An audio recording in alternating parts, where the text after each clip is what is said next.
যখন শুনলাম যে ভবনটা চলে যাচ্ছে, আমি তখন সর্বপ্রথম 2 রাকাত সালাতুল হাজাত পরে দোয়া করেছিলাম যে আল্লাহ যেন খায়রের ফয়সালা করেন।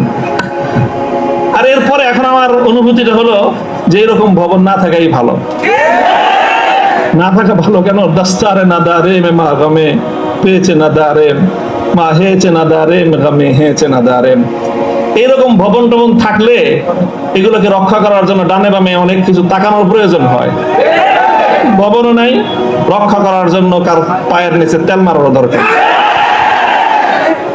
আজ এখানে মাদ্রাসা, কালকে ইনশাল্লাহ শাইখুল হাদিসের সন্তান মাহফুজুল হক সাহেব যদি নদীর ওই পারে যে বসেন, ইনশাল্লাহ ওই কেরানীগঞ্জের ওই একেবারে ধুলের চরে বা ওই কোন লুটের চর, কোন চরের মধ্যে এর চেয়ে বড় মাদ্রাসা হবে। প্রয়োজন নাই ভবনের, প্রয়োজন নাই মাদ্রাসার স্থাবর কোন সম্পত্তির। ওই পুরাতন যুগে ফিরে যেতে হবে আমাদের। স্থায়ীভাবে আমি এই কথা বলতেছি। এই বিশাল বিশাল আলিশান ইমারত সাজায়ে, আর সেই ইমারতের মধ্যে সুন্দর সুন্দর আরামদায়ক বিলাসী রুম সাজায়ে সেখানে বিলাসী এলেম চর্চা।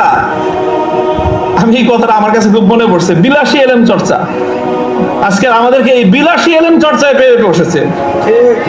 বিলাসী এলেম চর্চার পথ বাদ দিয়ে আমাদের আকাবের এবং আসলাফদের মতো সেই খেজুর গাছের তলায়, বট গাছের নিচে সালার চাটার উপর বসে আমাদেরকে কাল আল্লাহ কাল রাসূলের তালিম দেওয়ার সেই সবক গ্রহণ করতে হবে।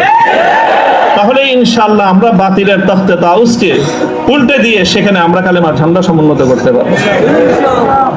মোল্লা মুহাম্মদ ওমর রাহিমাহুল্লাহ তাআলা তিনি সারা পৃথিবীর সুপার পাওয়ারের সাথে টক্কর দিয়েছিলেন।